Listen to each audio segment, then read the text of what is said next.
ಸಾಕ್ಷ್ಯಾಧಾರವನ್ನು ತಿದ್ದೋ ವಿಚಾರಕ್ಕೆ ಸಂಬಂಧಪಟ್ಟಂಗೆ ಪೊಲೀಸಿಂಗ್ ಮಾಡಿದ್ದಾರೆ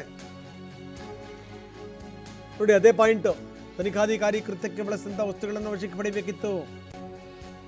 9ನೇ ತಾರೀಕು ಆಯಿತು, 10ನೇ ತಾರೀಕು ಆಯಿತು. ದರ್ಶನ್ ಹೇಳಿಕೆ ಪಡೆಯೋ ತನಕ ಸುಮ್ಮನಿದ್ದಾರೆ. ಕಾರಣ ಏನು?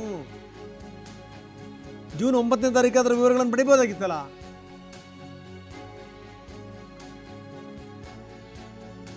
ಜೂನ್ 9 ಆಯಿತು, ಜೂನ್ 10ನೇ ತಾರೀಕು ಶರಣಾದಂಥ ಆರೋಪಿಗಳು ಕೂಡ ಅದನ್ನು ಹೇಳಿದರು. ಅಟ್ಲೀಸ್ಟ್ ಜೂನ್ 10ನೇ ತಾರೀಕು ಆ ಸಂಬಂಧಪಟ್ಟಂಥವ್ರು ಸಿಕ್ಕರಲ್ಲ, ಸ್ಟೇಟ್ಮೆಂಟ್ ಕೊಟ್ಟರಲ್ಲ, ಅದಾದ್ಮೇಲೆ ಆದ್ರೂ ನೀವು ಅವರ ಹೇಳಿಕೆಯನ್ನು ಪಡಿಬೋದಾಗಿತ್ತಲ್ಲ. ಇದ್ಯಾವುದೂ ಕೂಡ ಮಾಡಿಲ್ಲ.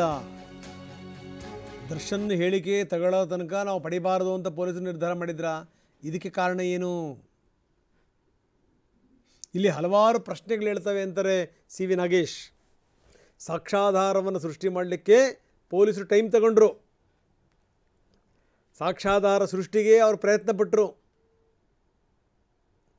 ಇದೇ ಕಾರಣ ಇವರು ತಡವಾಗಿ ವಸ್ತುಗಳನ್ನು ವಶಕ್ಕೆ ಪಡೆಯೋದಕ್ಕೆ ಇದೇ ಕಾರಣ ಅನ್ನುವಂಥದ್ದು ನಾಗೇಶ್ ಅವರ ವಾದ. ಇನ್ನು ಕಿಡ್ನ್ಯಾಪ್ ವಿಚಾರಕ್ಕೆ ಸಂಬಂಧಪಟ್ಟಂಗೂ ಕೂಡ ನಾಗೇಶ್ ಹೇಳಿದ್ದಾರೆ. ಜೊತೆಗೇನು ಅಂತಂದರೆ ಈ PSI ವಿನಯ್ 122 ಕರೆಗಳನ್ನು A14ಗೆ ಮಾಡಿದ್ದಾನೆ ಅಂತ PSI ವಿನಯ್ ಮೊಬೈಲ್ನಿಂದ ಫೋಟೋ ರವಾನೆ ಆಗಿದೆ. ಆದರೆ ಈ ಫೋಟೋಗಳನ್ನು ಪೊಲೀಸರು ರಿಕವರಿ ಮಾಡಿಲ್ಲ. ಯಾಕೆ? PSI ವಿನಯ್ ಮೊಬೈಲ್ನಿಂದ ರಿಕವರಿ ಮಾಡಬೇಕಾಗಿತ್ತಲ್ಲ, ಯಾಕೆ ಮಾಡಿಲ್ಲ?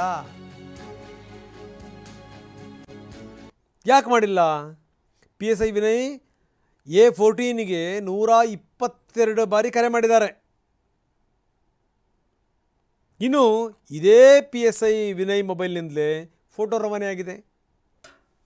ಆದರೆ ಇಲ್ಲಿ ತನಕ ಆ ಫೋಟೋಗಳನ್ನು ಪೊಲೀಸರು ರಿಕವರಿ ಮಾಡಿಲ್ಲ. ಯಾಕೆ ಬಿಟ್ಟರು? PSI ವಿನಯ್ ಮೊಬೈಲ್ನಿಂದ ಆ ಫೋಟೋಗಳನ್ನು ರಿಕವರಿ ಮಾಡಬೇಕಾಗಿತ್ತಲ್ಲ, ಯಾಕೆ ಮಾಡಲಿಲ್ಲ? ಇದು ನಾಗೇಶ್ ಅವರ ವಾದ. ಇಲ್ಲಿ ಹಲವಾರು ಪ್ರಶ್ನೆಗಳಿವೆ, ಹಲವಾರು ಸಂದೇಹಗಳಿವೆ.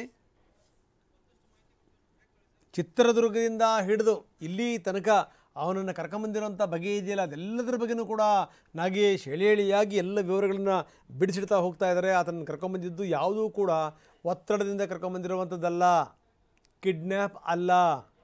ಕಿಡ್ನ್ಯಾಪ್ ಆದಂಥವ್ರು ಯಾರಾದರೂ ಒಟ್ಟಿಗೆ ಬಾರ್ ಹೋಗ್ತಾರಾ, ಬಾರಿನ ಬಿಲ್ಲನ್ನು ಪೇ ಮಾಡ್ತಾರಾ, ಫೋನ್ಪೇ ಮುಖಾಂತರ ಪೇ ಮಾಡಿರುವಂಥದ್ರ ಬಗ್ಗೆ ಸಾಕ್ಷಿಗಳಿವೆ.